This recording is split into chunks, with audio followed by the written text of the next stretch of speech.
Right now it is time for This Week in the Lakeville Journal, a time where we get together with John and Janet, and we take a look at the stories that they are following, and we say good morning to Janet and John this morning. Good morning. Good morning. Good morning. All right. Before we get started, I want to see if I've noticed something that it seems to be a little different to me that I really think is pretty cool. It seems now on the front page of the paper, you take one story and you pick a topic, like today it's land trusts, and you go through a pretty thorough story on land trusts. Has that been a change, or is that just because these certain stories have come up like this? Well, I think that's an attempt on the part of the paper to look at bigger issues and topics in the northwest corner. We did one last summer on labor, and I think it was a 3 or 4 part series on how the labor market had changed due to the pandemic, as well as a result of supply chain problems, but then had to do with labor shortage and people deciding to work differently. So we do that. We just take a look at deeper issues in the community, which I think is, and especially love to look at nonprofits this way. All right. Thank you for the explanation. I just seem to notice. I just think it's a great way, once again, to have local people get an idea about the local nonprofits. Yeah, and I'll say we're so fortunate to have Deborah Alexanis writing for us, because she's the one who did that labor series, and she's worked on this, and she's really good at digging down into the deeper stories. And anybody has ideas of what she should look at next, let us know. You know, it's interesting because I've teamed with the about a year ago with the Foundation for Community Health, and they put me in touch with a lot of nonprofits so we could, do the inner workings on that. I just think it's something that local media should expose everything that goes on here in the nonprofit vein and in the vein that is community service and serves the public as a whole, and it's not what you would call news, if you know what I mean. So it's also, as you know, the Lakeville Journal hangs around the house for about a week. Yep. So hope somebody can take a little bit of time to maybe read a longer story. Makes sense. Yeah. Well, let's go with this land trust story about the collaboration and how they are gaining ground. This is a story that was really born out of a report that was done on the pace and collaboration among all the Northwest Corner land trusts, and so it's the first and one and only region in the state to basically track and prepare data on the pace of its conservation efforts. One of the things that is well known in Connecticut is that almost for every town there's a land trust, and that's great, except that there are ways in which they can really collaborate and increase their effectiveness in serious ways. So this story looks at that report and how they have found through collaboration ways to gain greater expertise, more funding, credibility as an organization, and also leveraging technology. One of the things they do now is among the groups they share mapping expertise. So it also looks at the momentum that has been building and how they see things coming in the future. The story also focuses on how students are being drawn into this process.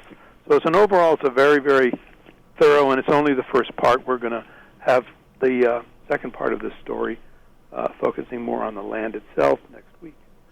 All right, and right next door to that is the story of Sharon Hospital, New Vance Health, Save Sharon Hospital, and the state of Connecticut. That hearing really was, as your headline points out, a marathon hearing. Right, and we were there for the duration. This story we've talked about even last week on the radio a little bit. This was everybody, including the kitchen sink, in on the topic, and it lasted for 11 hours on December 6th. And the focus really was both sides coming together. Save Sharon Hospital has become an intervener, so they were able to very actively participate with their own legal staff in this thing. State representatives selectmen, everybody was in, the lawyers from both sides. So this story looks at sort of a long rendition of what happened on that day, and we will continue to follow this story. All right, and this is an interesting story because it goes along with the conditions we live in, and this one's also by Patrick Sullivan. We heard this as being spoken at in our video of the Board of Education meeting. Region 1 really is in serious need of substitute teachers. Yes, and the idea here is that the assistant superintendent has sort of called out, to anybody who has qualifications to get in touch.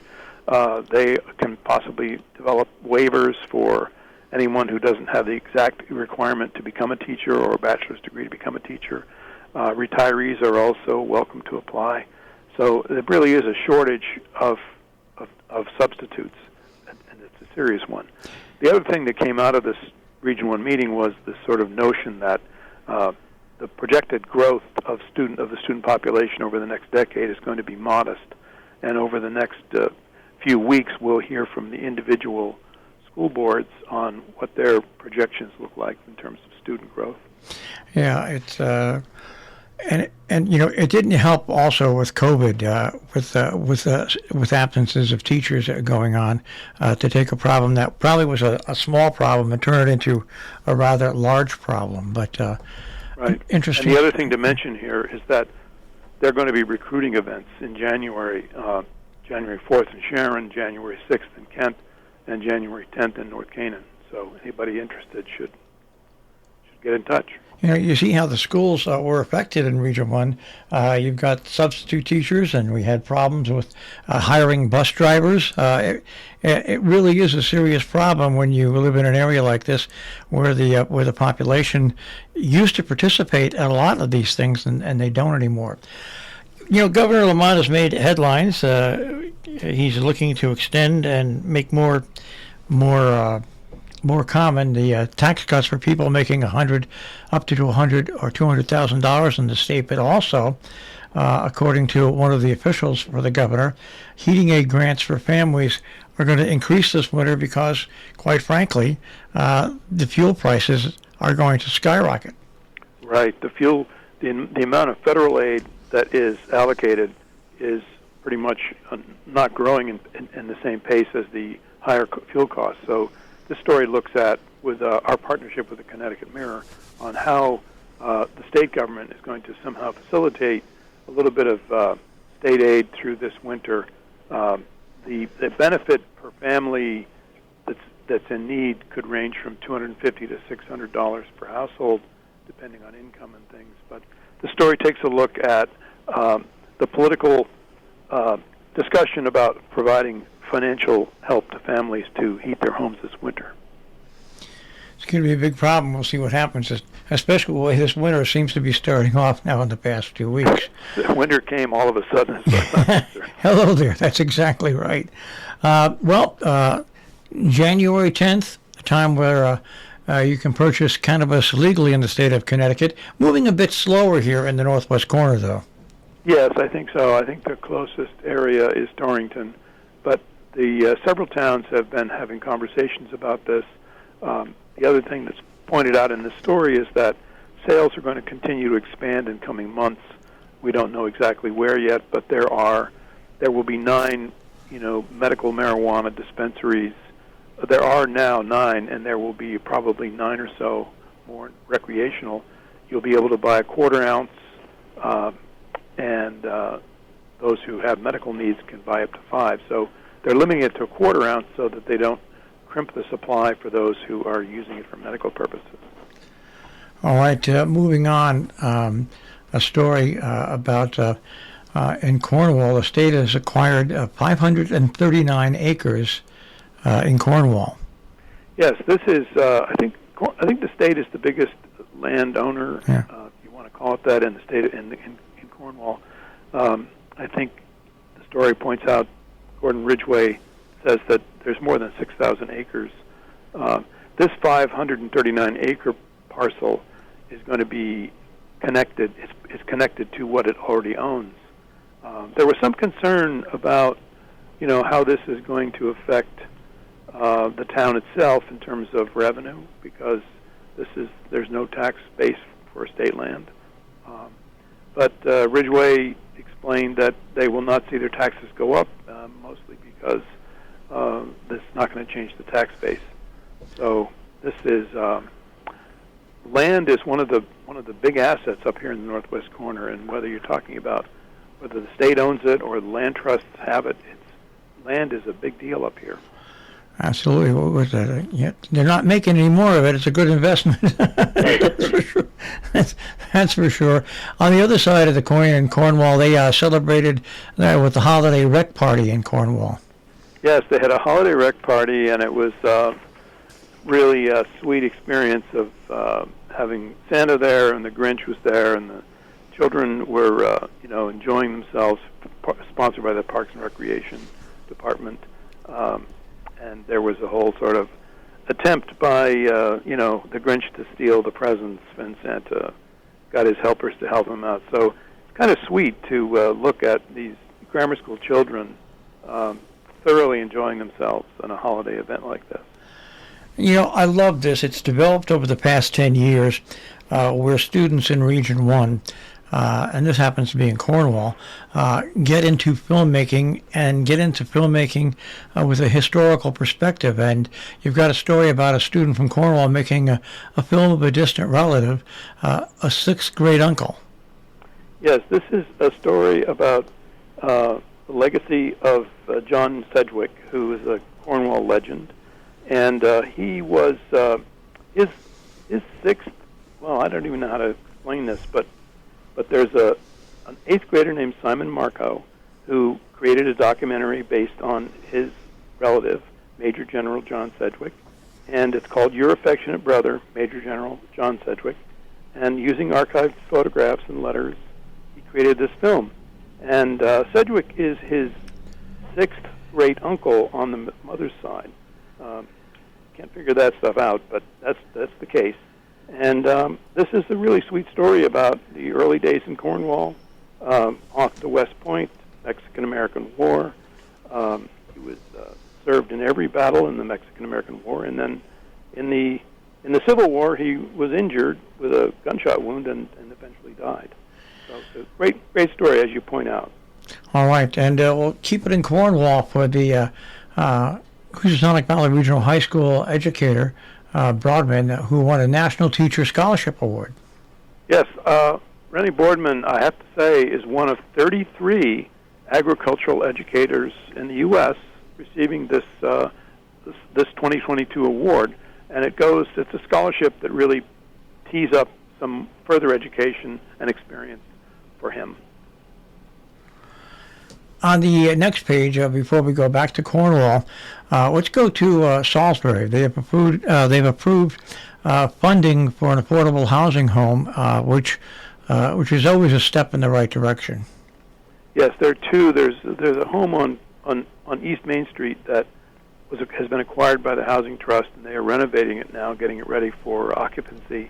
So the selectmen, handed $10,000 from the Affordable Housing Fund to supply renovations to this dwelling, and then they also contributed $20,000 toward the construction of 10 new units at Sarum Village 3 on Cobble Road. All right, and you don't think of Cornwall as a place where you have windows for stores, but yes, they do. They had their 12 windows for the 12 days of Christmas. Yes, this was 12 windows in West Cornwall in downtown have been transformed for the season with 12 days of Christmas decorations. There's also basically a pop-up, artisan pop-up shop at the Wish House featuring the work of 9 local crafters, including artist Terry Lefferts. So it's another example of holiday spirit, thriving in West Cornwall. And the 12 by 12 art show came back in Falls Village, and wow, what a crowd they had for that. I know. There's a photo that's in the paper that shows the wall. One one long wall that's filled with the 12 by 12 artwork, and just opposite there must be 25 or 30 people jammed in there looking at it. This was a show that has existed before, and what it boils down to is a 12 by 12 showcase of individual pieces of art that are priced fairly, and $150. And apparently, a lot of the works, some 24, have been snapped up within no time.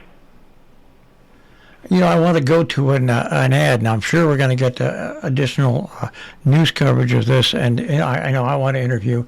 Women's Support Services has come such a long way, and to me, their name was restricting. So there's an ad that's in the Lakeville Journal that Women's Support Services has a new name, Project SAGE. This is really interesting. SAGE stands for Support, Advocate, Guide, Educate to End Relationship Violence.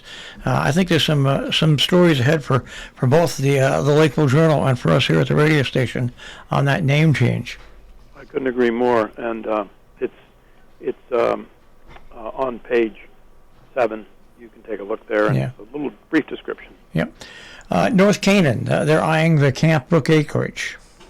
Yes, the Camp Brook acreage is something in the vicinity of 25, 27 acres, stretches from behind the snack shack and State Line Pizza, going south on the eastern side of Elm Street, all the way down behind a bunch of houses. And at one point, it was a fairly exciting frisbee park, frisbee tournament park, and there were actually some tournaments held there. As things have sort of fallen apart. And but right now there's this complicated state auction that has been held up because one agency wasn't happy with what the DOT had done with it. So right now the selectmen are working with some help from some attorneys to figure out how they can just get the land for themselves, and it would be part of a really wonderful North Canaan camp recreation area. All right, I want to move on to the opinion pages, and Janet, I think this is a great idea. It's not it's kind of an expansion of the role, but to bring editorials back. But because you're a nonprofit, you can't do that. But you feature a guest editorial. That's right. Actually, Marshall, the way you described that isn't correct. We can't do endorsements of political candidates in editorials, but we have an editorial every week in the paper. And as a matter of fact, we did not endorse this year for the first time, but certainly do editorials every week. And we're really happy to have Lloyd Baruti of Lakeville have his voice on the page this week. He wrote a very interesting piece about the slogan and title of the Save Sharon Hospital Group. Please do give it a read. It's well worded, it's concise, and fascinating. I think that will be the fertile ground for many, many letters to come. That's right. And, we will continue to consider guest editorials as we move forward, and certainly are open to that. But, I'll repeat that we do have editorials every week in both papers. All right. And you've, once again, a nice selection of different letters to the editor also. That's right. We have Caroline Birchfield talking about what a year it's been for Noble Horizons in Salisbury, and Ellen Cockerline, very practical advice. Press the button to cross the street. Give that a read. Nat and Kathy Benchley, really grateful for the care they received when they had a very bad day. And there are all different topics, but really based on the holidays, it's nice to see some good thoughts and wishes moving forward. We also have from Matt Gordon how to consider a live Christmas tree. And if people have trees already and they're starting to get a little dried, this column may convince you to take a different approach. All right, and of course you've got the editorial cartoon from Peter Steiner which I once again one of the first things I always look when I go to the Lakeville Journal to see what's there, and then we can move back and go to Compass, because one of the main stories that Alexander deals with is 5 Points Gallery and where they've gone in the past 10 years. Is pretty amazing. This is a really great story about the 10-year history of the 5 Points Gallery, and it reflects really it's a good story about the vitality of the arts in this northwest corner, because this was something that started as essentially an experiment in a vacant building, and now it's a really thriving thing on Main Street down there. It's a good story. We also have there's a by the way, it's in Torrington. We also have another look at something going on in the classroom, which is just yet one more example of the sort of interest and vitality of the arts up here. There's a sophomore at Hoosey who is curating a show that is of Sarah Davis's work, and it will be open for the public today from 2:30 to 5. So today's the day to go, and she is a sophomore who hopes to continue to work in this field. A couple of other items in the Tri-Corner calendar, but it's a very strong Compass this week.